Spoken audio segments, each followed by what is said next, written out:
우리 고린도후서 4장 7절부터 11절까지의 말씀을 토대로 해서 전능자의 그늘에서 안식하라라는 제목으로 하나님의 말씀을 선포하겠습니다. 여러분들 사람의 몸값이 얼마쯤 된다고 여러분 생각하세요? 사람 몸값이 얼마나 될 것 같습니까? 갑자기 물으니까 당황스러우시죠? 스포츠를 하는 운동선수들 같은 경우는 각자에게 몸값이 매겨져 있습니다. 근데 일반인들에게 이런 이야기를 하니까 당황스러울 수 있을 거라고 생각합니다. 근데 좀 다소 무서운 이야기일 수 있겠지만 이게 객관적인 정보가 있어서 제가 이 질문을 드린 겁니다. 병원에 가면 실제로 이식 수술이 진행이 되잖아요. 여러분들, 그러니까 이식 수술이 진행된다는 이야기는 합법적으로 장기 매매가 지금 현재 이루어지고 있다라는 이야기입니다. 외국의 의학 전문 사이트인 메디컬 트랜스크립션이라고 하는 자료를 보니까 각 장기별로 가격이 책정돼 있는 것을 제가 인터넷을 통해서 보았습니다. 여러분 생각에 제일 비싼 장기가 어디일 것 같으세요? 저도 심장인 줄 알았습니다. 멋지게 김은숙 집사님이 틀리셨는데요. 심장이 제일 비싸지 않고, 저는 의외였는데 신장이 제일 비싸요.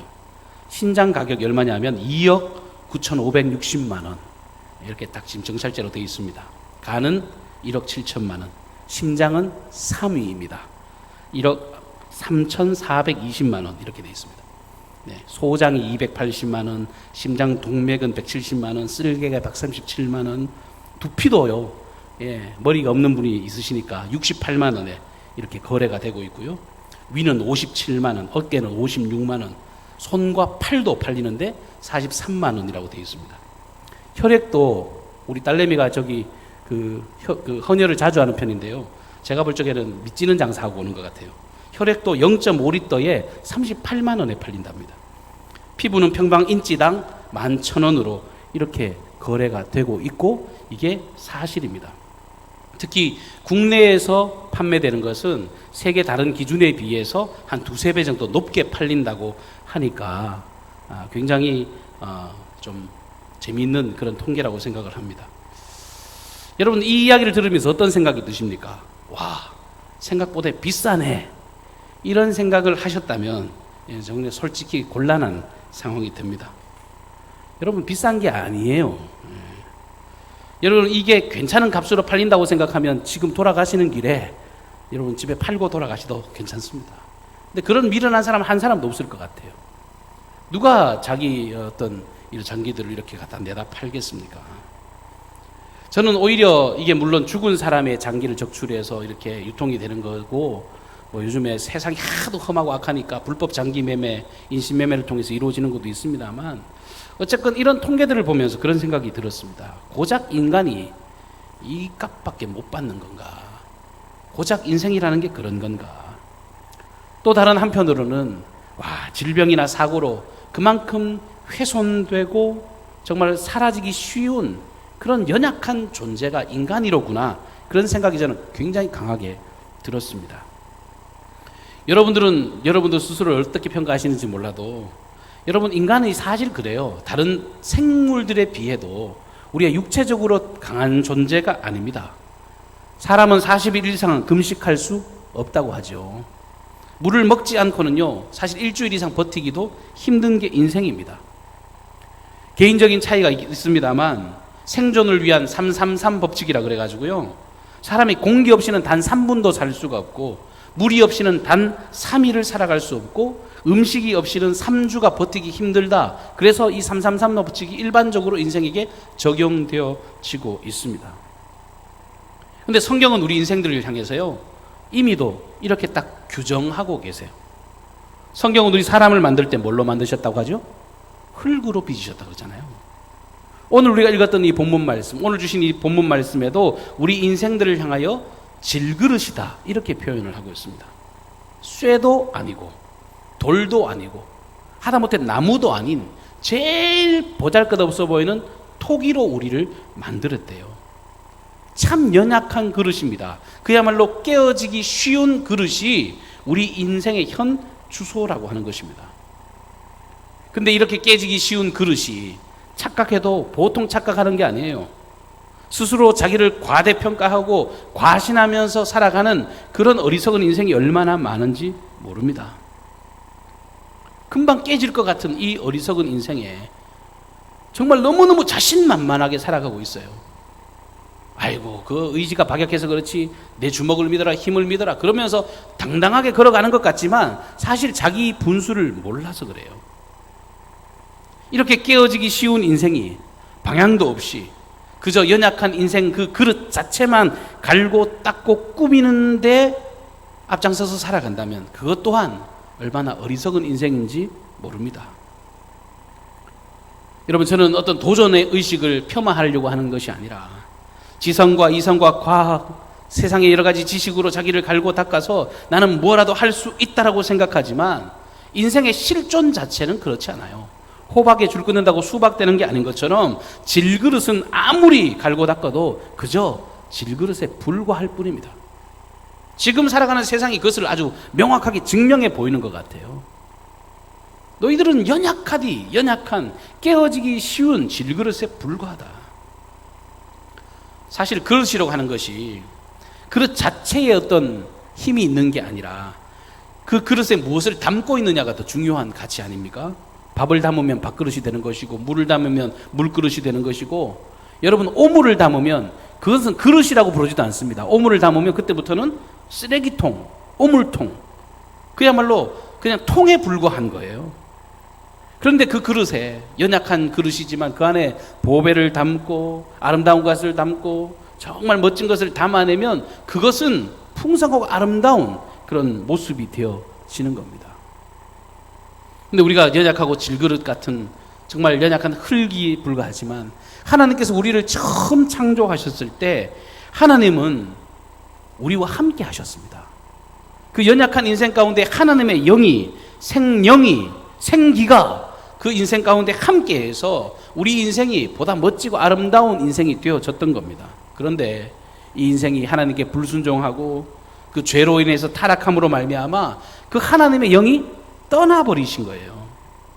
이 아담이라고 하는 그 질그릇, 그야말로 껍데기만 남고 그 안에 하나님의 것이 사라지고 난 뒤에 뭐가 들어옵니까? 마귀가 들어오는 거죠. 죄악이 들어오는 겁니다. 그러면서 타락의 일로를 걸어갑니다. 세상을 비난하는 것이 아니라 하나님이 떠난 인생, 하나님을 떠난 인생, 예수가 빠진 인생은요 그저 마귀의 종에 불과합니다. 마귀의 종이 되어서 마귀가 시키는 대로 온갖 악을 행하며 살아가는 것, 그것이 인생의 모습이 되었다는 겁니다. 이런 인생, 방향 없고 연약한 인생들을 구원하시기 위해서 우리 예수 그리스도께서 이 땅에 오신 겁니다. 마귀에게 점령당한 인생, 그야말로 보잘것없는 그 인생에 정말 새로운 생명과 구원의 기쁨을 주기 위해서 예수께서 이 땅에 오셨고, 예수 그리스도를 구주로 영접하고 믿는 모든 자들에게 하나님을 아바 아버지라 부르는 자녀의 권세를 허락해 주셨다고 성경은 기록하고 있습니다. 더군다나 우리가 인생을 살아갈 때 날마다 동행하시는 성령 하나님께서 우리와 함께 계셔서 그야말로 당당하게 어깨 펴고 살아갈 수 있는 길을 우리에게 열어주신 겁니다. 우리가 그런 사람이에요. 우리가 연약한 그릇이지만 우리가 정말 성령님과 함께 동행하는 능력의 사람인 것을 여러분 믿음으로 고백할 수 있기를 축복합니다. 오늘 말씀에는요 예수님을 영접한 우리를 향하여서 그냥 그저 질그릇이라고 말하고 있지 않습니다. 우리를 보배를 담은 질그릇이라 그렇게 평가하고 있습니다. 보배를 담은 질그릇. 우리 질그릇 같은 인생에 정말 유일한 보배이신 예수 그리스도를 모시게 되면 엄청나고 위대한 일들을 행할 수 있는 힘이 공급되어지는데, 오늘 본문 7절부터 9절까지의 말씀을 제가 다시 한번 읽어보도록 하겠습니다. 여러분 들어보십시오. 우리가 이 보배를 질그릇에 가졌으니 이는 심히 큰 능력은 하나님께 있고 우리에게 있지 아니함을 알게 하려 함이라. 우리가 사방으로 우겨쌈을 당하여도 쌓이지 아니하며 답답한 일을 당하여도 낙심하지 아니하며 박해를 받아도 버림바 되지 아니하며 거꾸로 뜨림을 당하여도 망하지 아니하고. 할렐루야. 이 얼마나 감격스러운 이야기입니까? 우리의 연약한 질그릇에 하나님의 능력, 권능, 생명이 되시는 그분께서 우리와 함께 계셔서 너희는 연약하지만 나는 강하다, 이것을 보여주셔서 결국은 이 땅 가운데서 쌓이지 않고 넘어지지 않고 낙담하지 않고 정말 승승장구하는 귀한 복을 누리며 살게 하셨노라고 주님은 말씀하고 계세요. 선지자 엘리사의 시대에 아람의 군대가 이스라엘을 자주 침공했더랬습니다.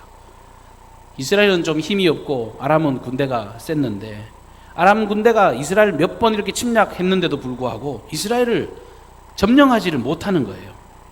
아니 힘은 객관적인 어떤 전력은 자기들이 충분히 센데 왜 이스라엘이 그렇게 점령이 되지 않는가? 정복할 수 없는가? 그러면서 이 아람의 왕이 자기의 신복을 불러서 불호령을 칩니다.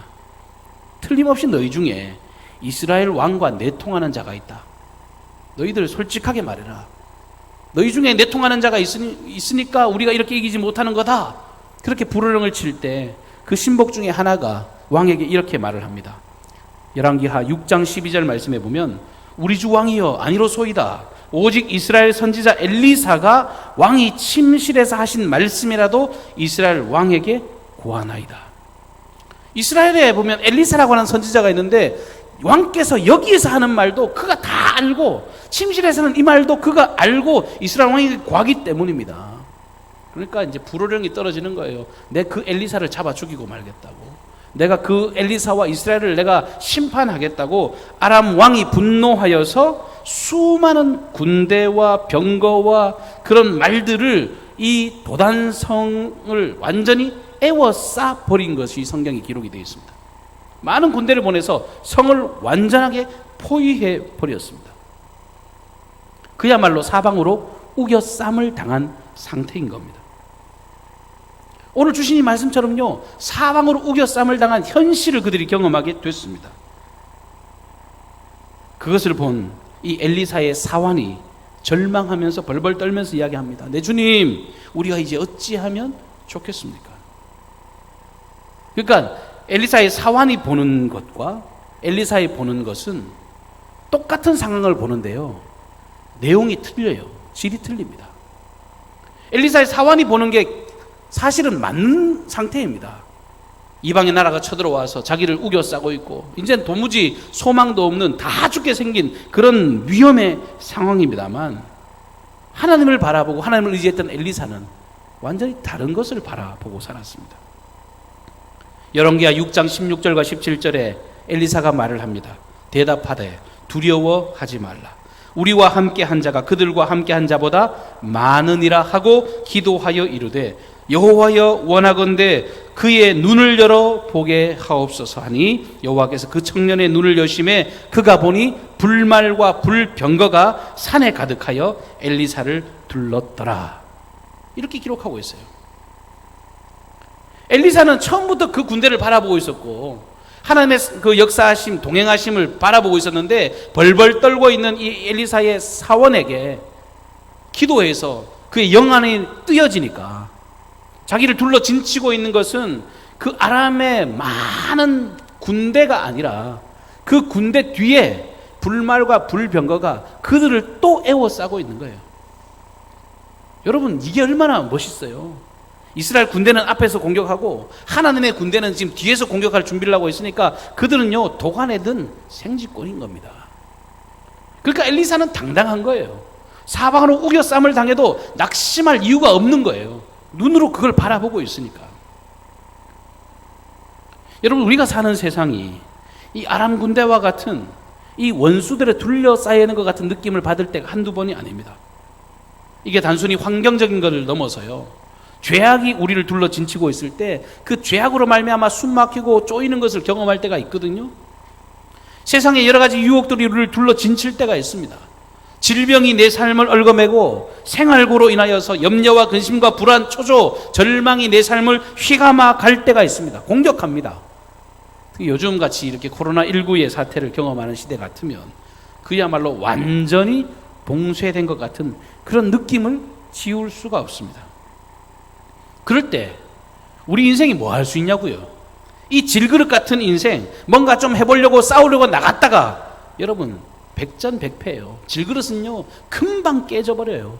완전 박살나버리고 마는 게 우리 인생입니다. 근데 이 질그릇 안에 보배로우신 주 예수 그리스도 영원하신 하나님을 담고 살아가는 인생이야말로 이 어려움 가운데 승리를 경험한다라고 성경은 말씀하고 있습니다. 요한일서 5장 4절 말씀에 대저 하나님께로 난 자마다 세상을 이기느니라. 세상을 이김은 이것이니 우리의 믿음이니라. 그리고 요한일서 4장 4절에도 자녀들아 너희는 하나님께 속하였고 또 저희를 이기었나니 이는 너희 안에 계신 이가 세상에 있는 이보다 크심이니라. 우리 믿음의 선배들은요 이런 자존감으로 살았어요. 우리 하나님이 얼마나 힘이 있으신데, 얼마나 능력의 하나님이신데, 이까지 세상, 이런 어려움들, 이까지 어려움들, 내가 넉넉히 이기고도 남지. 그런 믿음으로 한날 한날을 살아갔다라고 하는 것입니다. 우리는 약하지만, 우리는 무능하지만, 우리 안에 계신 이가 세상 그 무엇과도 비교할 수 없는 존재입니다. 그러니까 승리는 필연적으로 우리의 겁니다. 우리 뒤에서 뒤를 봐주시는 분이 계시니까. 전능자 하나님이 함께 하시면 우리는 비록 약할지라도 이길 수 있는 것을 여러분 믿음으로 시인할 수 있기를 바랍니다. 무능하고 부족해도 넉넉히 이기는 거예요. 성경이 그 이야기 아닙니까? 모세는 약했지만 애굽의 바로왕을 이긴 이야기, 기도는 약했지만 그 300명의 군대로 미디안의 수만의 군사를 물리쳤던 이야기, 다윗은 어리고 연약하고 부족했지만 이 블레셋의 구척장신의 용사 골리앗을 그야말로 한 방에 쓰러뜨리지 않았습니까? 예수님의 제자들 몇몇을 보십시오. 그들이 뭐 가문이 좋습니까? 집안이 좋습니까? 돈이 많습니까? 권력이 있었습니까? 다 보잘것없는 사람들 같았지만 그 시시한 사람들이 전 세계를 뒤집어 엎는, 전 세계를 변혁시키는 생명의 사람으로 살아갔다는 겁니다. 주님은 주님 앞에서 그냥 스스로를 나는 아무것도 못해 이런 그냥 질그릇 의식이 아니라 하나님 앞에서 내가 질그릇임을 고백하는 그 겸손한 자를 들어 사용하시는 하나님이신 줄로 믿습니다. 하나님 앞에서 자신의 약함을 인정하는 사람들, 하나님 앞에서는 한없이 약해져도 돼요. 내가 약해지고 내가 겸손해지고 내가 정말 밑바닥까지 가면 그것을 뒤집어서 이야기하면 나는 주님밖에 소망할 리가 없습니다. 나는 주님밖에 내 능력이 없습니다. 내가 주님 외에는 내가 어떤 것도 할 수 없습니다라는 그런 믿음이 되기 때문에 하나님 앞에서 자기 약함을 고백하는 자가 승리를 경험해요. 사도 바울이 그랬습니다. 많이 배운 사람이고 권력이 있었고 집안도 좋았지만 그때는요 힘있게 못 살았어요. 근데 정작 주님 앞에서 자신의 연약함을 자랑했습니다. 예수님을 진짜 만나고 나니까요 자기의 약한 것을 자랑했습니다. 그때 주님의 손에 붙들리는 거예요. 성령의 능력에 사로잡히는 거예요. 그러면서 이 엘리사가 바라봤던 그 믿음의 눈을 가지고 세상을 당당하게 개척하고 힘있게 걸어가는 믿음의 삶을 살지 않았습니까? 세상 사람들과 그리스도인의 가장 큰 차이가 뭐냐 하면 세상 사람들은 위기를 만나면 늘 안절부절합니다. 불안에 떱니다. 답답해합니다. 그런데 결정적으로 믿음의 사람은 똑같은 상황 가운데서 좀 더 의연합니다. 그 좀 더 의연한 것에 한 걸음 더 나가면요 당당합니다. 힘있게 그 믿음의 삶을 걸어갑니다. 지난주 나누었던 다니엘이 그렇게 살지 않았습니까? 전능자 앞에서 정말 믿는 구석이 있는 거예요. 저는 예전에 그 교회 목사님이 시청각 설교를 하시다가 이 종이를 쫙 이렇게 펼쳐 보이시더니 이 종이가 약하잖아요. 그러면서 우리 앞에서 이렇게 푹푹 찔러서 뚫리는 걸 보여주시는 거예요. 그러면서 그 어떤 청년 하나를 불러내셨어요. 청년 하나를 불러내서 야 이거 한번 찔러봐라 이러면서 뒤에 몰래 벽돌을 하나 숨겨놓고 찔러보라 그랬다가 그 친구가 손가락이 어떻게 됐을까요? 큰일 날 뻔했어 그날요. 그날이 목사님이 참 교묘하게 뒤에 뭔가를 숨기셨어요. 탁 찔렀는데 막 탁 하고 걸리니까 손가락이 진짜 부러질 뻔했죠. 우리 인생이 그렇습니다. 연약한 인생인데요. 우리의 뒤를 봐주시는 분요 가장 광대하신 존재라고요. 가장 힘 있는 존재라고요. 세상에 어떤 것도 우리를 얽어매고 넘어뜨릴 수 없다는 것이 믿음의 사람들의 그런 자존감이어야 합니다. 우리 안에 계신 하나님 전지전능하시고 무소부재하시고 공의로 이 모든 세상을 주관하시는 정말 하나의 오차도 없이 하나님의 그 의지대로 이끌어 가시는 그 생명의 주님을 바라보는 사람들이 늘 당당한 거예요. 답답한 일을 당할 때 그 현실을 바라보지 않고 질그릇 같은 연약한 자신을 바라보지 않고 내 안에 계시는 전지전능하신 그 주님을 바라볼 때 의연하게 믿음으로 승리하는 것입니다. 시편 42편 5절에 시인은 이렇게 노래합니다. 내 영혼아, 네가 어찌하여 낭망하며 어찌하여 내 속에서 불안하여 하는고, 너는 하나님을 바라라. 그 얼굴의 도우심으로 인하여 내가 오히려 찬송하리로다. 사도 바울도 빌립보서 4장 6절과 7절에 아무것도 염려하지 말고 다만 모든 일에 기도와 간구로 너희 구할 것을 감사함으로 하나님께 아뢰라. 그리하면 모든 지각이 뛰어난 하나님의 평강이 그리스도 예수 안에서 너희 마음과 생각을 지키시리라. 하나님께서 우리보다 더 잘 아세요. 우리의 모든 삶을 가장 선하고 아름다운 길로 이끄십니다. 답답하여 어려운 일을 만날 때 그저 낙심하고 넘어져 있을 것이 아니라 하나님께 엎드리고 하나님께 간구하고 하나님께 나아가면 주님께서 우리 앞서 행하시고 앞서 싸우실 줄 믿으시기를 축복합니다. 때로 우리가 인생을 살아가다 보면, 여러분 이런 이야기를 들으면 뭐 시원해들하고 활짝 열리고 뭐 하나님마다 착착착 잘 되고 그런 여러분 생각을 하실지 몰라도요, 사실 신앙이란 건 그거보다 더 훨씬 뛰어넘는 능력이 있습니다. 예수를 믿고 살아가도요, 성경은요 박해를 당할 수 있대요. 오늘 말씀에도 그러잖아요. 위기를 만날 수 있고 어려움을 만날 수 있고 박해를 만날 수 있습니다. 그런데 그 박해가 우리를 어찌할 수 없다고 말을 하고 있어요. 디모데후서 3장 12절에 사도 바울은 무릇 그리스도 예수 안에서 경건하게 살고자 하는 자는 핍박을 받으리라 그랬습니다. 여러분 참 신기하죠. 아니 고생하려고 마치 사는 사람들처럼 성경이 그렇게 기록되어 있잖아요. 우리가 의롭게 살고 경건하게 살고 바르게 살면 세상이 우리에게 박수 쳐주는 것이 아니라 오히려 핍박할 거라고 성경은 기록하고 있다고요. 실제로 그러죠. 여러분 예수 믿는데 막 여러 가지 고난이 있고 특별히 막 조롱을 하잖아요. 그때 너무 좌절하지 마세요. 내가 예수 제대로 믿고 있나 보다 그렇게 생각하시면 될 것 같습니다. 주님을 믿고 주님을 의지하는 그 인생 가운데 핍박이 있습니다. 그런데 성경은요 그 핍박 가운데 그냥 내버려 두지 않으시겠대요. 하나님은 그 핍박 중에, 그 어려움 중에도 주님은 낙심하지 말라고 그 핍박 가운데 우리를 위로하시겠다고. 고린도후서 1장 4절과 5절에 우리의 모든 환난 중에서 우리를 위로하사 우리로 하여금 하나님께 받는 위로로서 모든 환난 중에 있는 자들을 능히 위로하게 하시는 이시로다. 그리스도의 고난이 우리에게 넘친 것 같이 우리의 위로도 그리스도로 말미암아 넘치는도다. 예수 때문에 핍박받으면요 그 위로를 누가 해주신대요? 주님이 위로하시겠대요. 주님의 위로는 하늘의 위로 아닙니까? 내가 너에게 평강을 주는데 내가 주는 평강은 세상이 주는 것과 같지 않다 그랬습니다. 예수님이 주시는 평강은요 말로 다 할 수 없는 평강이에요. 몰라 설명할 수가 없습니다.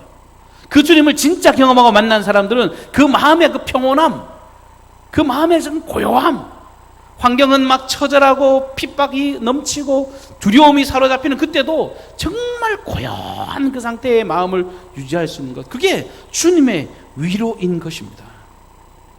환난이 크게 다가와서 우리를 어마무시하게 핍박을 해도 우리 속에는 환난을 이길 수 있는 예수의 위로가 함께함을 여러분 믿음으로 고백할 수 있기를 축복합니다. 주님이 함께 하시면 그 놀라운 위로가 넘치는 거예요. 하나님이 주신 위로, 밖에서 아무리 정말 우리 힘겹게 해도 정말 속에서 잠잠한 그 위로. 고린도후서 7장 4절에 내가 너희를 향하여 하는 말이 담대한 것도 많고 너희를 위하여 자랑하는 것도 많으니 내가 우리의 모든 환난 가운데서도 위로가 가득하고 기쁨이 넘치는도다. 사도 바울은요 뭐 우리가 3일 밤 우리가 계속 말씀을 나누고 있습니다만 사도행전의 역사를 보면 맨날 고생당하고 맨날 억울한 일을 당하고 맨날 공격을 당하는 것 같은데 하고 있는 열매를 보면 찬송이 넘치고 또 넘어졌다가 다시 복음 현장에 찾아가고 또 새로운 사람을 만나고 기쁨을 이야기하고 도무지 세상의 기준으로는 이해가 안 되는 그런 삶을 걸어가더라는 거예요. 여러분 성경이 증언하고 있는 우리 선배들의 모습을 보면요 하나님의 살아계심은 확실한 겁니다. 이론적으로는 말이 안 되는 겁니다. 무슨 바보입니까? 때리는데 또 찾아가고 조롱하는 그곳을 또 찾아가고 더 아름다운 정말 보배로운 뭔가가 있기 때문에 그렇게 살아가는 것 아니겠습니까? 예수 믿는 우리들은 좋을 때 뭐 좋아서, 핍박을 받을 때 좋을 때든 핍박을 받을 때는 그야말로 어떤 때이든지 주님이 함께 하신다고 고백하잖아요. 높은 산이나 거친 들이나 초막이나 궁궐이나 내 주 예수 모신 그곳이 그 어디나 하늘나라, 이렇게 찬송하는 사람들이 어디 있습니까? 좋은 집에 살아야 좋은 거고, 비가 새고 정말 흐름직한 집에 있으면 나는 정말 좌절되는 인생이라고 스스로 넋두리하고 살아야 되는데, 예수 믿는 사람은 그렇지 않아요. 여러분, 우리에게 주어진 환경 속에서 감사가 넘치는 이유는 다른 이유가 아니죠. 우리 속에 예수님이 살아계신 줄 여러분 믿습니다. 보배이신 그 주님이 우리와 함께 계시기 때문에 우리는 의연하게 살아갈 수가 있는 것입니다. 더욱이 놀라운 것은 오늘 말씀을 보시면요, 핍박을 당하는 것까지는 좋아요. 그 다음에 한술 더 뜹니다. 여기 보면 거꾸로 뜨림을 당하여도 그럽니다. 여러분, 인생이 거꾸로 뜨림을 당한다는 말이 뭘까요? 극단적으로 이야기하면요, 죽임을 당하는 그 현장까지를 이야기하는 겁니다. 사방으로 우겨쌈을 당하는 걸로 시작하다가요, 이제는 거꾸로 뜨림을 당하는 그 처절한 순간까지로 가버리는 겁니다. 우리 믿음의 선배들은 실제로 이런 단계까지 갔죠. 예수 믿는다는 이유로요, 얼마나 많은 핍박과 고난을 당했는지 모릅니다. 순교를 당하면서 예수 믿었습니다. 자기 목숨 내놓고 예수 믿었다고요. 예수 믿으면 죽는 거 알면서도 신앙의 길을 걸었습니다. 근데 거꾸로 뜨림을 당하여도 그들이 망하지 않습니다. 예수님께서 그 길을 우리에게 몸소 먼저 보여주셨습니다. 십자가의 구원을 이루실 때 십자가에서 처절하게 그 몸과 피와 모든 것을 찢으셨습니다. 모든 피를 다 쏟으셨습니다. 가시 면류관을 쓰셨고 그야말로 저주의 상징인 십자가에 달려 죽으셨습니다. 그러나 주님의 죽음은 끝이 아니었어요. 부활하셨습니다. 주님이 부활하심으로 하늘의 영광을 회복하시고 정말 이 예수 그리스도를 구주로 믿는 모든 자들에게 죽음이 끝이 아니라 영원한 부활의 산 소망을 모두에게 허락해 주셨습니다. 너희들도 이 죽음을 극복하면 나 안에서 영원한 생명을 누릴 수 있다라고 그 구원의 자리로 초청하신 겁니다. 그러니까 우리 믿음의 선배들이요, 목숨 걸고 신앙생활한 거예요. 스데반이 복음 전하다가 돌에 맞아 죽잖아요. 여러분, 성경은요, 예수 믿으면 형통하더라, 만사 형통해서 무슨 로또가 당첨되고 뭔가 착착착 되어지고, 이거는 세상의 다른 종교에서 하는 이야기죠. 샤머니즘적인 신앙이에요. 제가 그런 걸로 장사할 것 같으면 전 교회 안 합니다. 저도 무슨 색동저고리 입고 다른 데 가서 무당짓 하면 돈도 벌고 저도 좋을 것 같아요. 성경이 말하고 있는 복음은요, 만사형통의 복이 아니에요. 그 만사형통의 복은 다 물질적인 거라는 거예요. 영원한 복이에요. 영원한 생명이에요. 스데반은요, 자기가 돌에 맞아 죽는 그 현장에서 어때요? 표정이 환합니다. 돌에 맞아 죽으면서 어떻게 환하게 웃을 수 있습니까? 보라, 하늘 문이 열리고 인자가 하나님 보좌의 우편에 선 것을 보는도다. 그러면서 돌에 맞아 죽는 그 현장에서도 아버지여, 저들의 죄를 저들에게 돌리지 마옵소서. 예수님이 십자가에 달려 죽으실 때 하는 소리 똑같이 하면서 그들을 용서하면서 죽어갔습니다. 그럼 이런 이야기 들으면 결국 죽었네 뭐. 그래서 스데반이 어떻게 살았어? 그래서 스데반이 자기가 배불렀대? 결국 죽은 거 아니야? 결국은 손해본 거 아니냐? 이렇게 비난할 수 있겠죠. 근데 성경은요, 그의 이 아름다운 죽음이 끝이 아니라는 걸 성경에 분명히 말씀하세요. 스데반의 죽음이 헛된 죽음이었습니까? 그렇지 않아요. 일단 주님께서 그 영혼을 받으셨기 때문에 행복한 영혼이기도 하지만, 사도 바울이 그 돌 던지는 현장에 제일 앞장서 있었던 사람입니다. 남의 옷 지켜가면서 스데반 돌 던지는 걸 지켜보면서 죽이라고 손가락질하던 그가 이 스데반의 죽음을 통해 변화가 되기 시작하는 거예요.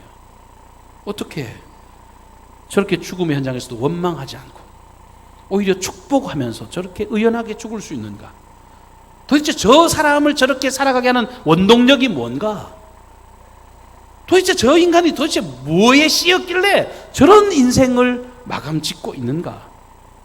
그러면서 나중에 다메섹 도상에서 사람들 죽이러 핍박하러 가는 그 길에 예수님 만나고 난 뒤에 사도 바울이 부활의 산소망이신 주님을 경험하고 난 뒤에 바울도요 자신의 삶을 똑같이 이렇게 드립니다. 그 능력이 자기의 삶 속에 들어온 거예요. 세상을 바라볼 때 당당하게 살아갈 수 있는 생명의 걸음으로 변화되어진 겁니다. 왜?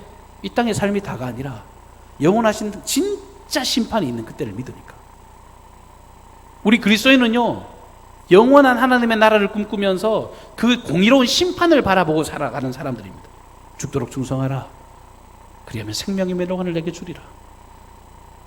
정말 하나님 보시기에 의롭게 산 사람들은 정말 생명의 부활로 부활하겠지만, 정말 죄악되고 어리석은 길을 쫓아가고 자기의 어떤 안위를 위해서 살아갔던 사람들은 심판의 부활로, 영원한 멸망으로, 영원한 죽음으로 치닫을 것을 그리스도인들이 바라보기 때문에 그 안에서 승리를 경험하는 것입니다.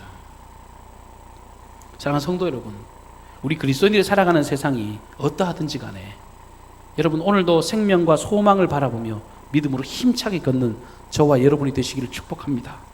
우리가 믿는 하나님은요, 우리 안에 계신 그 보배로우신 주 예수 그리스도, 나의 주, 나의 하나님은요 전능하십니다. 강하세요. 그 주님을 구주로 영접한 모든 사람들은 어떠한 어려움도 넉넉히 이길 수 있는 힘이 있습니다. 사방으로 우겨쌈을 당하여도 절대로 쌓이지 않는 사람들, 답답한 일을 당하여도 낙심하지 않는 사람들, 핍박을 받아도 거꾸로 뜨림을 받지 않고 거꾸로 뜨림을 당해도 절대로 망하지 않는 사람들, 이들이 그리스도인인 줄로 믿습니다. 연약한 질그릇 같은 인생을 맹신하지 마십시오. 여러분 진짜 아까 착각이라는 표현을 썼잖아요. 진짜 착각하며 사는 사람들 많습니다. 뭔가 할 수 있는 것은 큰 소리 치지만, 저는 목회하면서 언젠가부터 가진 마음이 그래요. 막 큰 소리 치는 사람들 보면 그래 얼마나 가는지 두고 보자 이런 마음이 있어요. 저주하겠다는 말이 아니에요. 왜 자신의 실존을 바라보지 못하는가? 우리 인생의 연약함을 발견하고 진짜 광대하신 그 주님을 바라보는 순간부터가 우리가 진짜 어깨 펴고 살아갈 수 있는 순간입니다. 우리 안에 보배이신 주 예수 그리스도가 살아 숨쉬는 한 우리는 절대로 넘어지지 않음을 믿음으로 고백하며 맡겨진 그 모든 인생에서 넉넉히 승리를 경험하는 복된 삶이 되시기를 주님의 이름으로 축복합니다. 기도하십시다. 고마우신 주님, 은혜를 감사합니다. 우리를 사랑하셔서 우리를 구원하신 줄로 믿습니다. 하나님의 존귀한 자녀로 삼아주신 줄로 믿습니다. 하나님의 영광스러운 형상으로 이 땅을 넉넉히 이기며 나아갈 수 있는 믿음의 걸음 걷게 하여 주시니 감사를 드립니다. 특별히 이 코로나19로 인한 이 어려운 세대 가운데서 우리의 믿음을 잃지 않도록 도와주시고, 하나님의 광대하심과 그 능력 앞에서 의연하게, 아버지 하나님 고요하게 승리함으로 걸어갈 수 있도록 도와주시옵소서. 우리의 결과는 주님께서 분명히 만들어 놓으신 줄로 믿습니다. 쓰러지거나 넘어지거나 좌절되거나 망하지 않는 인생, 영원히 승리하는 그런 복된 인생임을 똑똑히 목도하게 도와주셔서 정말 아버지 이 땅을 살아갈 때 생명과 기쁨을 고백하고 누리는 저희들의 복된 발걸음들 되게 하여 주시옵소서. 다만 구하옵기는 우리들 뿐만 아니라 이 아버지는 답답하고 이 흉흉한 세상 가운데 유일한 소망이신 주님을 전하고 그 하나님을 만나게 할 수 있는 축복의 통로로 쓰임받는 저희들의 복된 발걸음만 되게 하여 주시옵소서. 평생의 삶을 주님께 의탁하옵고 예수님의 존귀하신 이름으로 기도하옵나이다. 아멘.